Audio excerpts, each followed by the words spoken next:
Boop.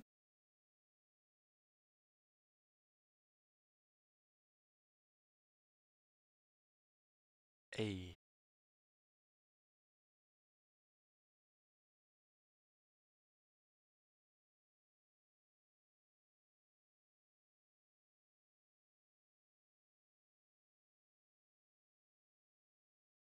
All right, first of all,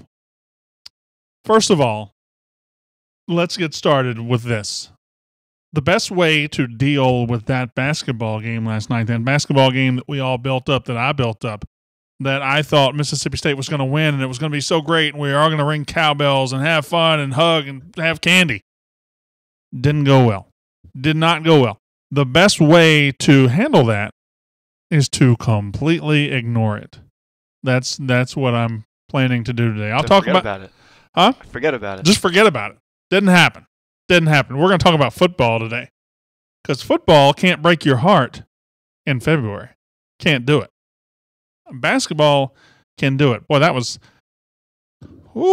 humbling. That was not pleasant last night. That didn't go well.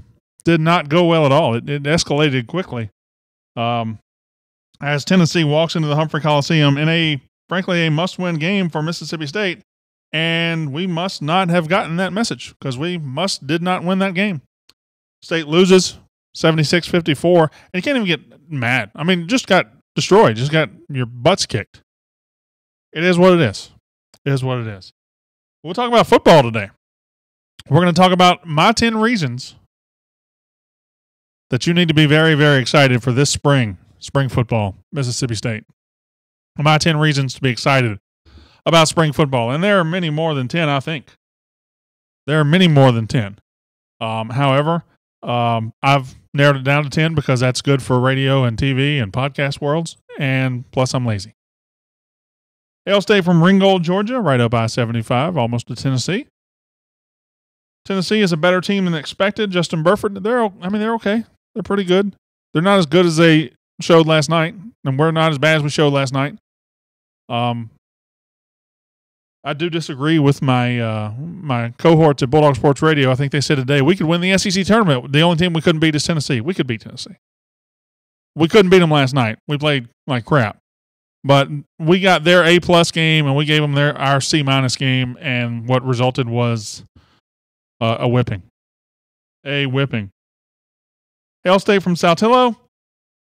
Hail State from Ringgold, Georgia. Again, I don't know why. I have two fans in Ringgold, Georgia. Two regulars from Ringgold, Georgia. That's the most random thing I've ever heard. Mason, Ohio. I'm sorry, that's more random. Jim Call in Mason, Ohio. Winona, Mississippi. There we go. Is Nick Saban really talking to Tennessee's old head coach? If you've coached in the SEC, Nick Saban wants to talk to you. I think eventually we'll learn what he's really doing. I mean, he doesn't want to hire Hugh Freeze or Butch Jones, but he wants to talk to former head coaches in this league.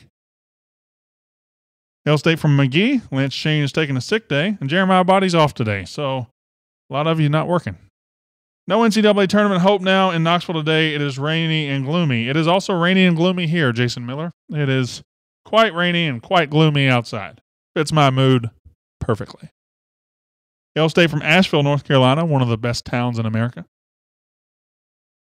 From Thorne, Mississippi, I know where that is, Danny Higginbottom. I think that's in Chickasaw County, if I'm not mistaken. I could be mistaken. Kosciuszko, Mississippi, I know where that is. It's in Atala County. Grenada, Picayune, Pearl River County. Grenada. Does anybody know what county Grenada is in? It's in Grenada County. Nice. Monticello, Mississippi. Hail State from he's going to Indianola. Torrey Barnes going to Indianola, Mississippi. Jones County, 30-0. Give them some love. I don't know why people do this I give that team love all the time. I can't spend every second of every show talking about 30-0. It's great. It's awesome. Listen, we give them love. We're going to talk football today, though.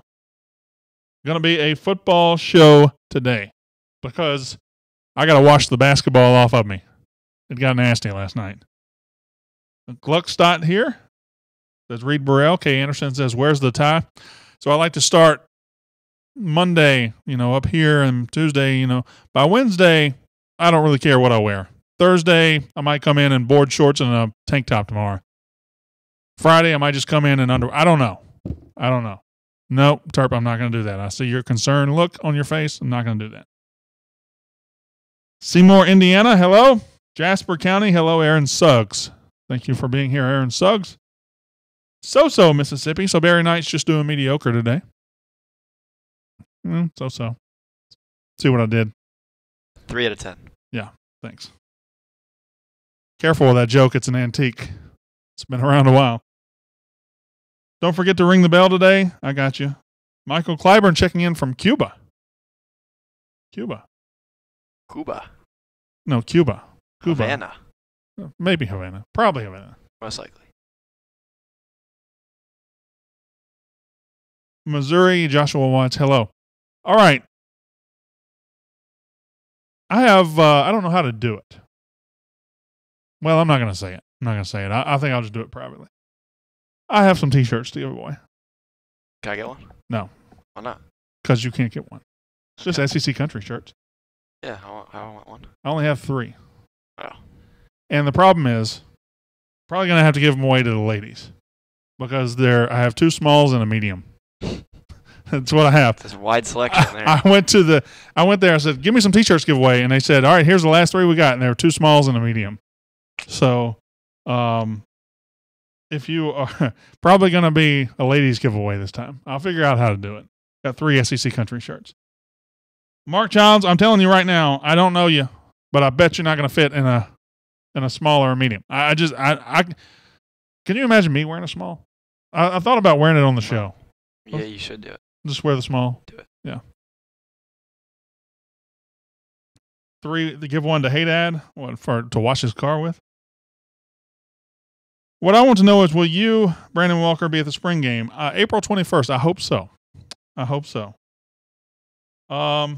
Mark Bonnie Williamson Gable down. Anyway, Bonnie's already paid for one. Bonnie donated this bell. I don't know how we're going to do it. I don't know. So let me figure it out. I will definitely figure it out. Today we're going to talk about football. 10 reasons to get excited about Mississippi State spring football. We're going to talk about basketball. I'll rehash what happened last night, and then we'll have a 2-minute drill. It'll be a very quick show unless I get long-winded, which happens. It's actually happening right now as I've gone over time. Are you ready, Terp? Sure. Terp, I said, are you ready? And I said, sure. All right, let's go.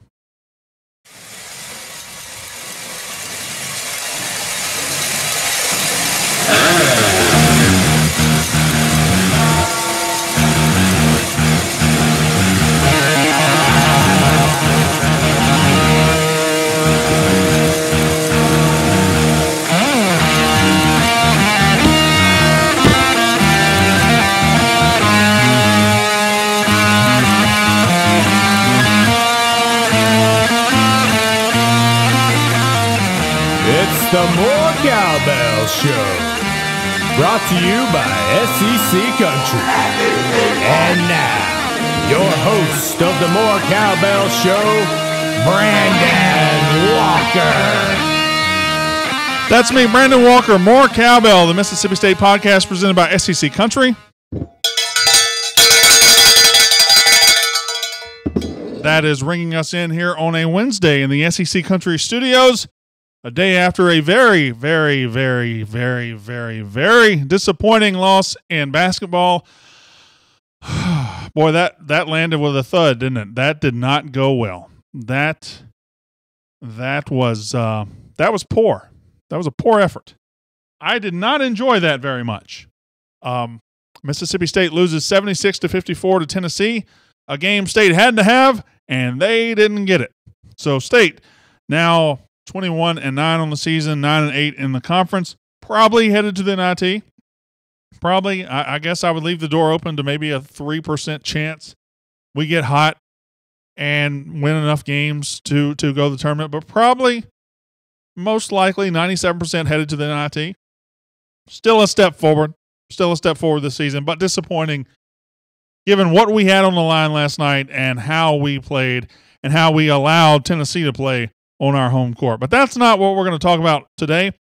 we're mostly going to talk about football. Joe Moorhead's first spring is coming up in a couple of weeks. Spring game April 21st. It is probably one of the most exciting springs I can remember at Mississippi State as far as the football team goes.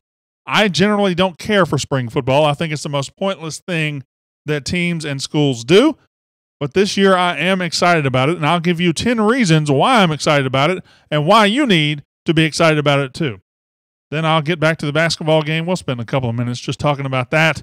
I will not really take time to talk about the women's basketball team today. I know they're 30-0, and I know everybody wants me to give them props every single day. And yes, let's mention them right now because they're the best team on campus, one of the best teams we've ever had. But they don't play till Friday, so we'll have a 2-minute drill to round it up, to round it off, to finish the show, and we'll have a good time. But first, Wayman Hodge on the Facebook Live says, "What's up with the angry faces?" So what's happening is my 5-year-old and my 2-year-old, I'm sure, have my wife's phone at home or my wife's computer at home, and they are watching the show, and they love throwing emojis out. They don't care what the emojis are. They just love throwing emojis out, and that's why there's a flood of emojis at the bottom of the screen at all times on Facebook Live. Right now, apparently, there's no emojis on screen, so I guess she's admonished them, or she's watching and decided to take it away from them. Anyway, that's neither here nor there. Now, Mississippi State spring football. Joe Moorhead, the new coach, he is in. Dan Mullen is out. Dan Mullen in Gainesville. He is their issue now. Our issue is Joe Moorhead, his new coaching staff, the 18 starters we bring back from 2017. A good team, a very loaded team, a talented team, an experienced team, a deep team with a new coaching staff. So what do we need to get excited about for spring football? I've got 10 reasons that I am particularly excited about this spring. 10 reasons. And these are not ranked. They're not in any order. It's just 10 thoughts that came to my head. So let's get to them. Number one, why am I excited about Mississippi State spring football in 2018? I'll give you a name. Chauncey Rivers. Mississippi State had one of the best defensive lines in the SEC last year. Montez Sweat led the league in sacks. They've got coming back probably the most talented two deep in the SEC at defensive line, and that's an SEC that has Alabama, Auburn, and Georgia, and LSU, and all these teams that recruit 5-star defensive linemen on the regular. Mississippi State has the talent coming back, and now you add in a guy who did not play. And if you talk to anybody on campus last year in August, they will tell you entering that season, Chauncey Rivers looked better in practice than Montez Sweat. Montez Sweat had 12 sacks in the SEC. And Chauncey Rivers is at least his equal. A JUCO transfer from East Mississippi Community College. This is a guy that is an immediate impact player, and you're adding him to a group that doesn't even need immediate impact players. I'm very excited about Chauncey Rivers. I'm very excited to see him this spring. I don't know what he'll look like rushing the passer. I don't know if they'll turn him loose at all in the spring. I'm betting they won't, but I'm still excited at the thought of him taking the field with his defensive teammates. Number two, reasons to get excited, spring football, early enrollees. We had 3 of them, to my knowledge. I might be missing one. But I know that Marcus Murphy from Point City is on campus right now. I know that Stephen Guidry from Hines Community College is on campus right now. I know that Devontae Jason, the wide receiver from down in New Orleans, is on campus right now. Those guys are going through spring practice. Those guys will enter June and August and the season with some seasoning, with some experience, practicing and knowing what it takes, being in the weight room of a college environment. I'm excited that Marcus Murphy is going through. He will not be a true freshman come August. He'll be somebody who's been on campus for 8 months. He won't arrive and then immediately start practicing. So I like Marcus Murphy and Guidry and Jason being there. All 3 should play as freshmen. Well, Guidry's not a freshman, excuse me. All 3 should play this year. Guidry, I think, is the number 1 option the second he steps on campus. Devontae Jason, now that he's here, I believe he's going to grow into one of our top options at receiver. And Marcus Murphy, you can spend the spring figuring out what you want to do with him. He can play many places on the football field. Do you want him to have the ball in his hands? Do you want him to return kicks? Do you want him to be a slot receiver? Do you want him to be a cornerback or a safety? Figure that out and you've got him on campus. Excited about that.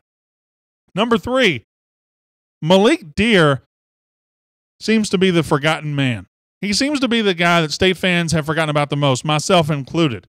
You look at what's coming back, Eris Williams and Kylan Hill, you get excited about it. Nick Fitzgerald and Keaton Thompson. And then at receiver, you get excited about the newcomers. You get excited about the offensive line coming back. And you forget that Malik Deer redshirted last year. And Malik Deer, when he was on the field as a sophomore and a freshman, was one of the biggest home run threats we had. He was one of the guys that could go 80 yards at any point. Well, I guess they need to be on the 20, not any point, because if you're on the 44-yard line, you can't go 80 yards. If you do, that's just pointless. Anyway, he was one of the guys who could go to the house at any point. And Malik Deer presumably will be healthy. He presumably will be ready to go. He tore his ACL last March, so it's been a full year now that he has had recovery time. And you've got a new coaching staff who can figure out what to do with this guy in the slot.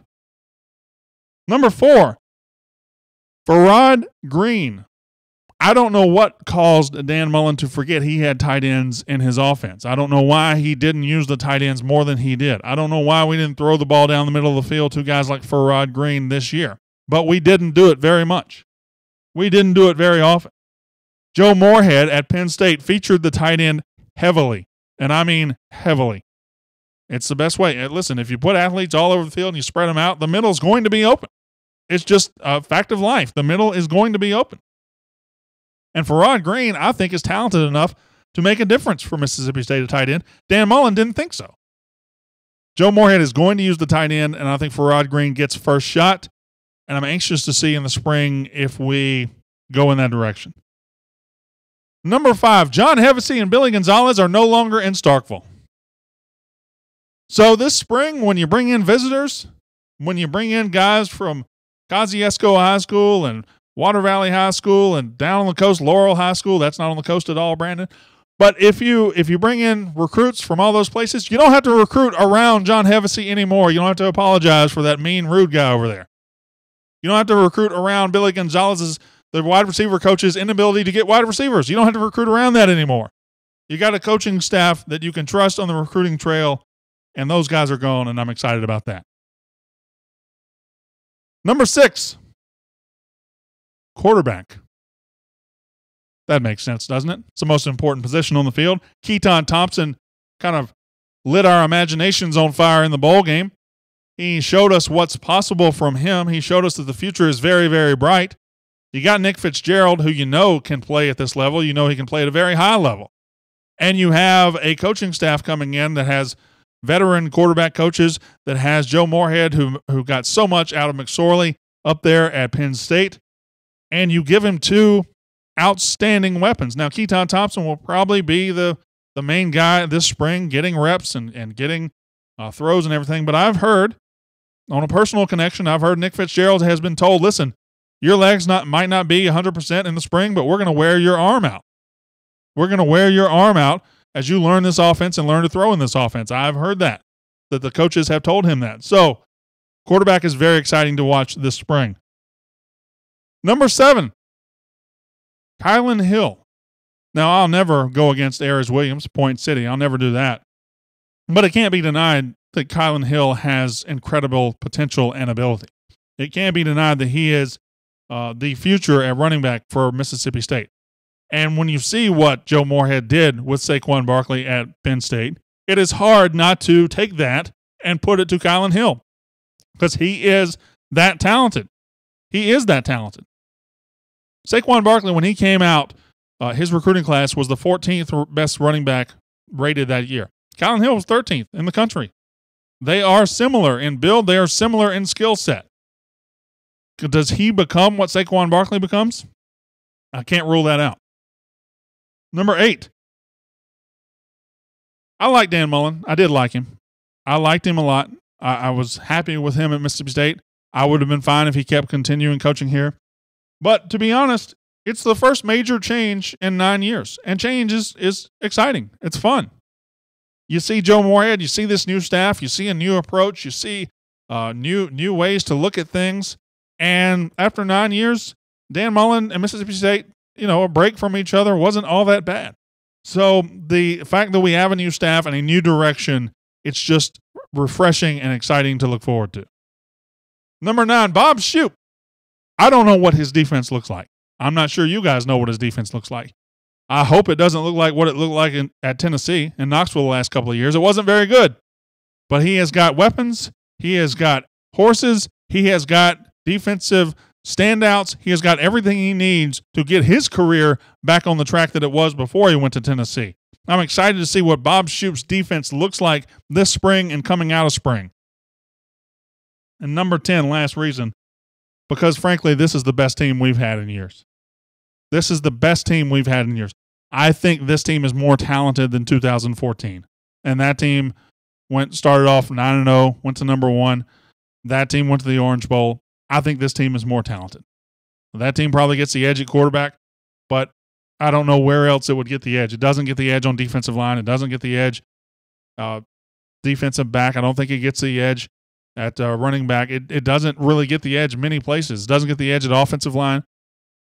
So that team was great, and I love that team. I think this is our most talented team we've had in a long, long time at Mississippi State. And if that doesn't get you excited, I don't know what to tell you.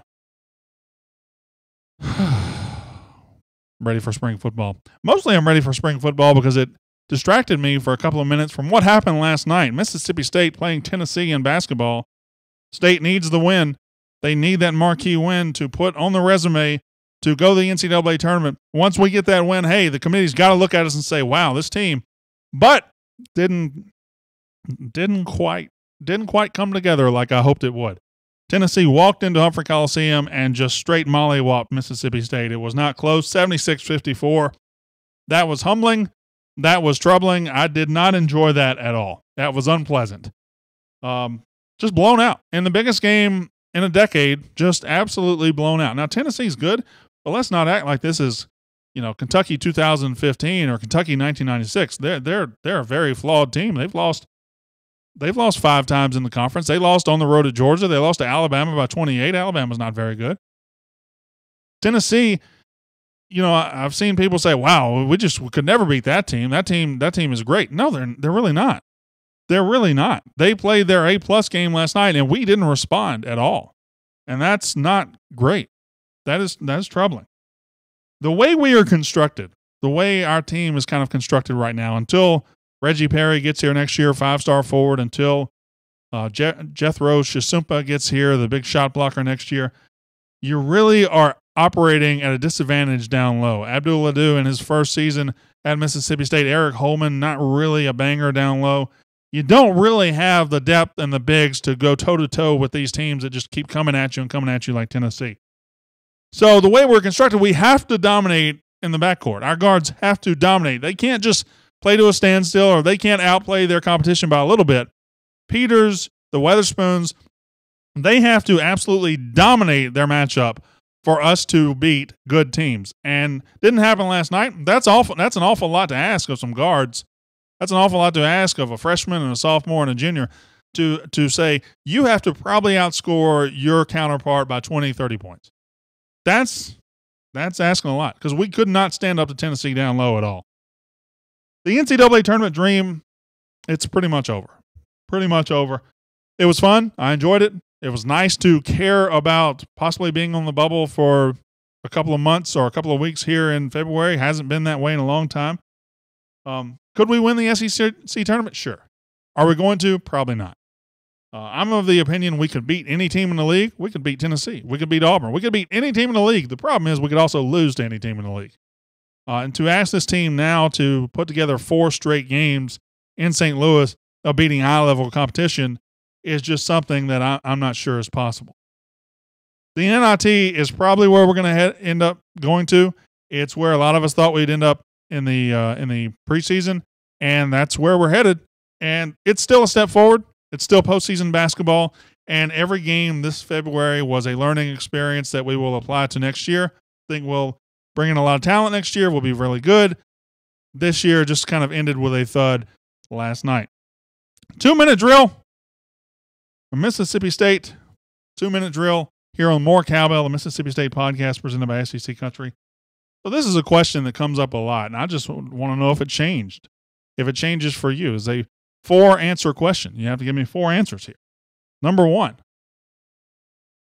the Mount Rushmore of Mississippi State sports. Give me your 4 guys. Give me your 4 guys that would be on the Mount Rushmore. I know that's a very vague question. It's a question that gets thrown about a lot. But who are your 4 guys? My 4, and I'll go ahead and lead off here. I'm actually cheating. I'm cheating a little bit because I'm taking one spot and splitting it in half. Yeah, I'll cheat. It's my show. What are you going to do? My 4/5 are Dak Prescott, Bailey Howell, Jack Crystal, and the last spot goes to Will Clark and Rafael Palmeiro. Just kind of a split headshot right there. That's who I'm going with. That is who I'm going with. Somebody says, can coaches count? I'm sure they can. They wouldn't be coaches. They had to go through, D. Curtis. D. Curtis with the best answer yet. This might shut it down. D. Curtis says, Dak, Bully, Coach Joe Moorhead, and Brandon Walker. AD. Bill Hurt says, Dak, D.D. Lewis, Will Clark, and Bailey Howell. Shannon Davis says, Dak, Will Clark, Rafael Palmeiro, and Bailey Howell. That works, but to me, you got to get Jack Crystal on there. Jack Crystal is probably the first one. That's my first guy. If we're going to carve something in a rock somewhere, which are there rocks big enough in Mississippi to do this? I don't know. And I'm talking about like rock formations, not crack rocks. So that leaves out Jackson. But if you put coaches up there, got to add Ron Polk, Dak, Eric Dampier, Palmeiro, and Howell, says Sarah Banks. What about Vivian's? Yeah. What about Vivian's? That's a good one. It's a very good one. Will Clark, Rafael Palmeiro, Bailey Howell, and Dak Prescott. Wes Cooper says Dak, Jack, Vivian's, and Clark. Yeah, Vivian's not a bad at all. Let's see how they finish. I mean, if they win a national title, you got to put one up there, right? Dak Prescott, Jack Crystal. I missed that one. Yeah, that crack rock joke might have been a little bit questionable. Anyway, Dak, Palmeiro, Showalter, and Crystal, says Charlie Robinson. And Jesse Wall gets the last one. Dak, Smoot, Palmeiro, and Jack. Number 2. Let's get off of Mississippi State.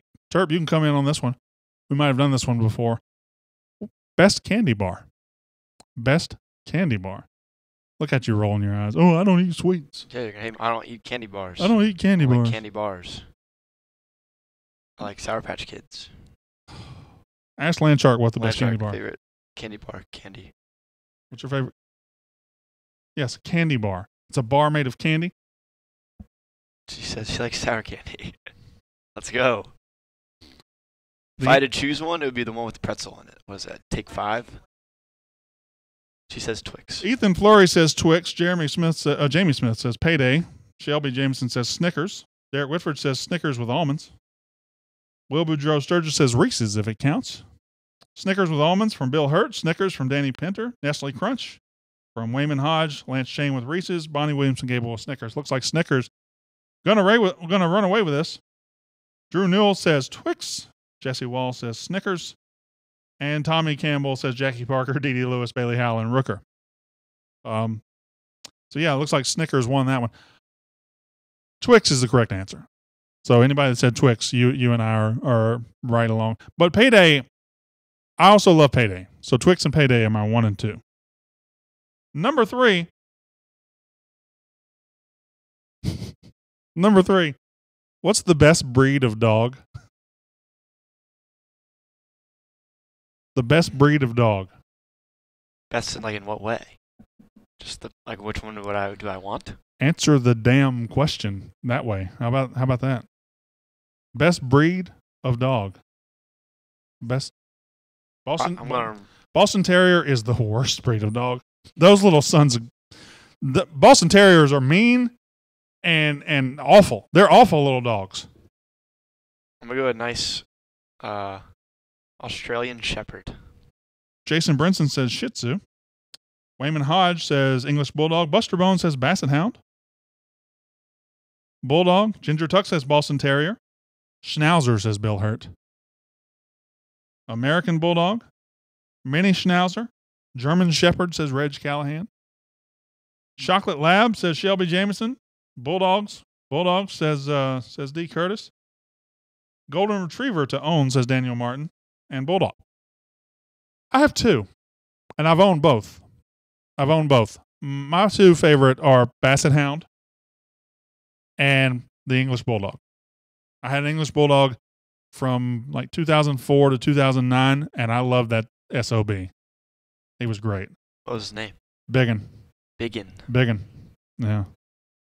Yeah, his brother was Bully. He came out of one of those lines. I got him. I can't tell you how I got him, but I got him. Biggin, that was his name. He had an official name, like a registered name, like Sir something, but I can't even remember what it was. Number 4, who is the next SEC head football coach to be fired? I think your candidates are Ed Orgeron, Gus Malzahn, Derek Mason, and Mark Stoops. I think those are the best candidates. Because if you consider, a lot of new coaches. A&M has a new coach. Arkansas has a new coach. Ole Miss has a new coach, kind of. State has a new coach. Florida has a new coach. Muschamp's doing fine at South Carolina. Smart's not getting fired. Saban's not getting fired. So that really leaves those 4. Orgeron. Yeah, that's a very easy answer. However, I feel like Derek Mason probably is going to get fired soon. I think Mark Stoops has worn out his welcome to Kentucky. But, yeah, Coach O just doesn't. Well, they fire him after 2 years. He doesn't belong there. It's the top 10 job in the country, and they gave it to the worst coach in the conference. I'll never understand that. It's funny. It's hilarious to me. I hope he stays there for a while so he can wreck that program. And he is going to wreck that program. It's just a matter of time. And number 5, but one more. Gus Malzahn, and they just gave him some more money for whatever reason. Auburn fans don't love Gus Malzahn, and he is wearing out his welcome there too. They won the SEC this year and lost to UCF, and really weird program at Auburn. Number 5, last question. What's the best Tom Hanks movie? The best Tom Hanks movie. There's Saving Private Ryan. There's Forrest Gump. That one. Saving Private Ryan wins. There's A League of Their Own. There's Big. He's been in a lot of movies. There's Castaway. There's the other movie starring Tom Hanks. Top Gun, says Jessica Elm Bosley. I'm not sure Tom Hanks made an appearance in that one. That's Tom Cruise. Forrest Gump, Castaway. Forrest Gump. Willie Vanderbrink. Bachelor Party, says Shannon Davis. Look at Shannon Davis just being different. Big, says Todd Bennett. Forrest Gump. Big, Ryan McMichael. Lance Shane was Forrest Gump. So is Bill Hurt. And Robert Young for Forrest Gump. Bachelor Party for Shannon Davis. All right, Shannon Davis. I hear you. Road to Perdition, without a doubt, says Jeremiah Body. Saving Private Ryan, says Bonnie and Ginger. Toy Story, says Jeremy Brown. I did not think of that one. That's a good one. Jessica Elm Bosley says, too many. Love Tom Hanks. I heard you wrong. Sorry. That's okay, Jessica. You're one of my favorites. Perdition, Sully. I hate Forrest Gump. That movie is so depressing, says Jamie Smith. Every movie he is in is good, honestly. All right. Bill Hurt quoting Forrest Gump. I think the answer is Forrest Gump. And I know there's been this movement lately that people act like Forrest Gump wasn't that good, or they act like it was overrated or whatever. Forrest Gump is fantastic.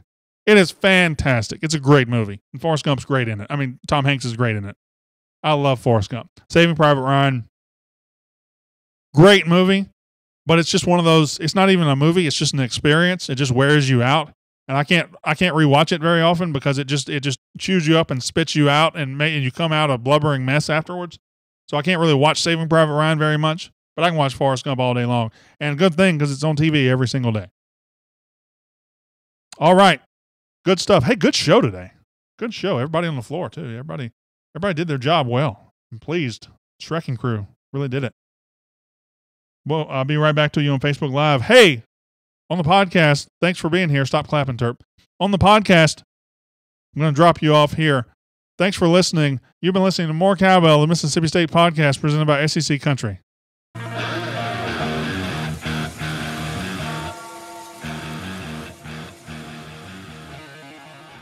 You know, I never saw the Green Mile. I never saw the Green Mile. And I know a lot of you are saying the Green Mile, the Green Mile. Troy A. McCullough says Joe versus the Volcano. I did see that one, which is odd. Shrek. He wasn't in Shrek. It was Mike Myers and Eddie Murphy. Polar Express. Never saw that one. What are those? What's he been in lately? He was just in The Post, right? Captain Phillips. He was in Captain Phillips? Yeah, okay. My 8-year-old daughter loves you. Please give her a shirt. First of all, the show is every day at about 11. So your daughter shouldn't be watching me. And is she in school? She needs to be in school. Unless you homeschool her. But I'm thinking about homeschooling. School's rough. School's rough out there. Shannon Davis. I mean, I have a weakness. Somebody asked for their 8-year-old girl. What am I going to do? Say no? Shannon Davis, message the account here. We'll get back to you. I like the Money Pit. That is my answer to that. Did you see League of Their Own and Sully? Nothing better than flying in baseball. Glenn Duncan, I agree. I love League of Their Own. It's fantastic. And Tom Hanks, I wouldn't call it a Tom Hanks movie, but he's in it and he's great. He's great as a grizzled old alcoholic baseball player. Bonnie Williams and Gable homeschooled her kids. I'm thinking about doing it. Well, I'm not. I'm thinking about having my wife do it. And she's watching right now, rolling her eyes. Earn this. Best line in a war movie, says Jeremiah Body. Shannon Davis says, we replay the show after school. Yeah, Shannon Davis's daughter is definitely getting it. Hey, I don't know. I should have said this on the podcast. There was an 8-year-old from Arkansas. I met him when I was in Jacksonville at the Tax Layer Bowl. And there was an 8-year-old boy who came up to me and said he loved the show and everything. And his parents watch or he watches something. I don't know. Get in contact with me. Send me a message to this account because I have something for that 8-year-old boy as well. Scale of 1 to 10, what's your confidence level in Howland for the future of our men's program? It's a 10. It's an absolute 10. I know that we would have liked to make the tournament already, but we are building to something. We are getting there. We are getting there. Right now, we learned last night, you can't go into these wars with a post situation like we got right now. Well, Reggie Perry's coming. The big 6'10 shot blocker is coming. We're fixing that. We are fixing that. So it's a 10. My 10-year-old needs an adult XL as well, Daniel Martin. I don't have an XL. I only have 2 smalls and a medium. So I should not have said this on the show. Now everybody's going to want one. But I will say this. They said if there's a good turnout here and I'm able to get these shirts out, I'll get more shirts in. And I'll let you know when I have more shirts. So when I have XLs, I'll give them away. And I'm not going to have a contest or anything. I'll just give them away. I'll figure out a way to give them away. Who do we hire in baseball? Probably a baseball coach, Reg. I have no idea. I have no idea. I know Gary Henderson's got about 3 months to audition for the job if he even wants it. I can't say it's off to a rip-roaring start, but at least we're not in the news embarrassing ourselves this week. As long as none of the starters leave, we'll be really good next year with what we are adding, says Sarah Banks. Yeah, and I think most of this, I mean, I don't know that any of the starters have anywhere to go. I don't really know that any of our starters have immediate NBA futures. So, yeah, we definitely, what we're adding complements what we've got now really, really well. I just think no debate. We were outgunned last night. Did you get any sense the guys just quit late in the game, Ryan McMichael? There might have been a little bit of that. I don't think they quit to the point where that's why we lost it. I mean, I think maybe they laid down after we were down 17 with 5 minutes left. We just got whipped. We got whipped. We got handled. We got taken to school and got an education last night. And hopefully these guys will take that and apply it on the road against LSU this weekend. My nephew needs 3XL, says Corey Dickey. Is your nephew Brian Haydad? I'm sorry, he doesn't wear a 3XL. He wears a 4. What else we got? What else? When's the last time baseball seems to be our weakest sport? Daniel Martin. I feel like it's happened. Certainly in 15, although basketball wasn't very good either. 15, baseball finished last in the SEC, but basketball was down there too. Good question. Hey, SEC Country basically said Florida has no chance to win in Starkville next year. Well, that's accurate. I feel like that's accurate. Although Florida is going to be a better team than people think. I don't think it'll be as easy in Starkville as some fans think. However, I do think we'll win that game. Our basketball brand was badly damaged before Howland, and it takes patience to dig out of that hole, says Sarah Banks. An accurate statement from Sarah Banks. Tennessee was just more physical, says Danny E. Pinter. They were. They were just flat out better last night. And I again don't subscribe to the theory that if we met that team in the tournament, we couldn't beat them. I don't subscribe to that theory. They whipped us last night. It doesn't mean if we met them again in St. Louis, they would necessarily whip us like that. It's going to be a different night. I think we can beat any team in this conference. I also think we can lose to any team in this conference. And we have done that. Boy, oh boy. That's a long comment, Bill Hurt. I'll try to get through it. Last night when Tennessee hit that Billy Graham shot, throw it up and pray at the end of the shot clock to tie it at 30, the momentum quickly shifted. They shot 16 free throws to our 5 in the first half. We were outmanned in the post. We were tired after an emotional win on Saturday. Also, Eli Wright is going to be real good in the years to come. I don't know where Eli Wright's going to be good at. Might be at State, might be somewhere else. But, yeah, I think he has ability. To me, the game changed late in the first half when we were getting charged with foul after foul after foul. I would love to be able to – nobody loves getting on the officials in the SEC more than me, but I just can't say anything about the officiating. We didn't answer the bell. We did not get up off the mat. When Tennessee started to put it to us, we just laid there and took it. So there's not really anything the officials did to hasten that. I don't think Abdul Ado is very good. Michael Clyburn, I think you're wrong. Don't forget, this is the same guy that had 19 points against A&M, helped us win on the road last week. Now, inconsistent maybe, but he is in his first year of college basketball, and he got whipped last night. He got torn up. That's fine. To say he's not any good is incorrect. Not blaming the loss last night on the refs, but they were horrible. Yeah, Steven Stafford, that's the best way to put it. We didn't lose because of the refs last night. The refs are consistently, especially in the SEC, pretty bad. Really, really bad. So, yeah, they were bad. Didn't cause us to lose, but they were really bad. Ado didn't do anything last night. You leave the puns to me, Steven Stafford. You leave the puns to me. Tim Lee says needs stronger hands.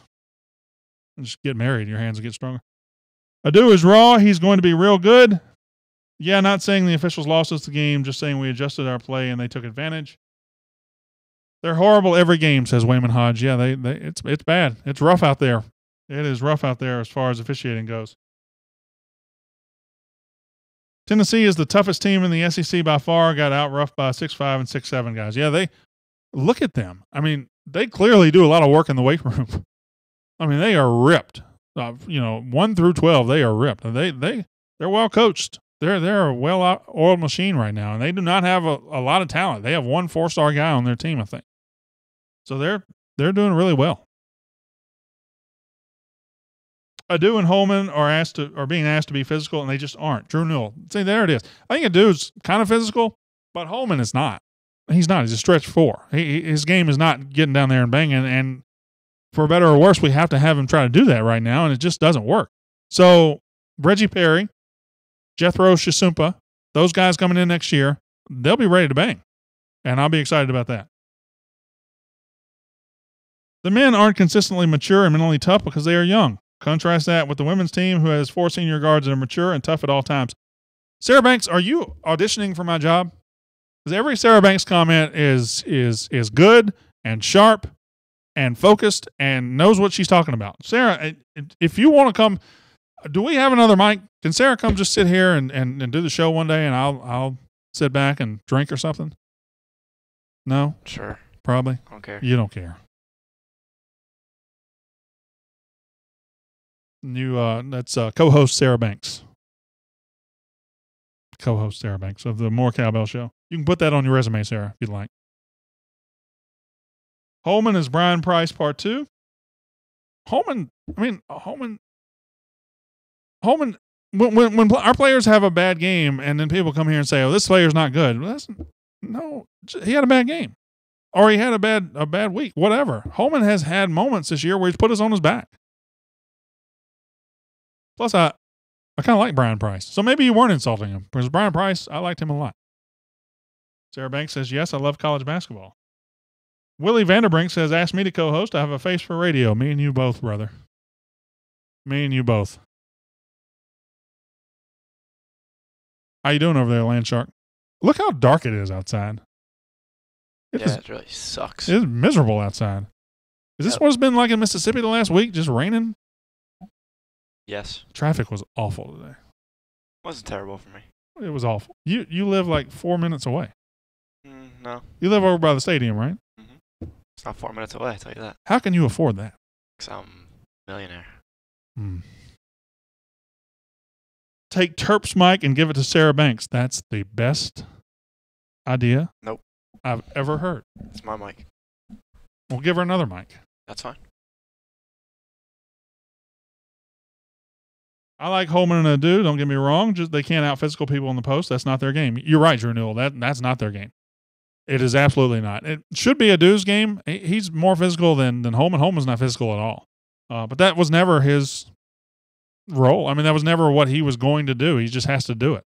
Schneider Herrard not panning out.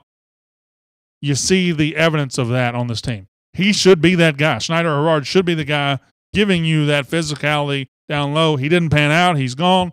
And where'd he go? He went to Maryland. Ooh, good luck with that. Terps. Yeah. Enjoy that. Oh, we will. Oh, okay. Ready for our NIT matchup? Yes, probably where we're going to meet, yeah. All right. Landshark, you can go take your... You ever notice she takes like 90 minutes for lunch? She takes forever at lunch. She takes 3 hours. She takes forever. Mm-hmm. I take 8 minutes. I work After the show, I went down there. She was eating lunch yesterday, and when I clocked out to go home, she was still down there eating lunch. Love it. All right. That's the show. See you, Terp. That's the show. I appreciate you being here. We'll be back tomorrow to talk something. My name is Brandon Walker. You've been watching More Cowbell, the Mississippi State podcast presented by SEC Country.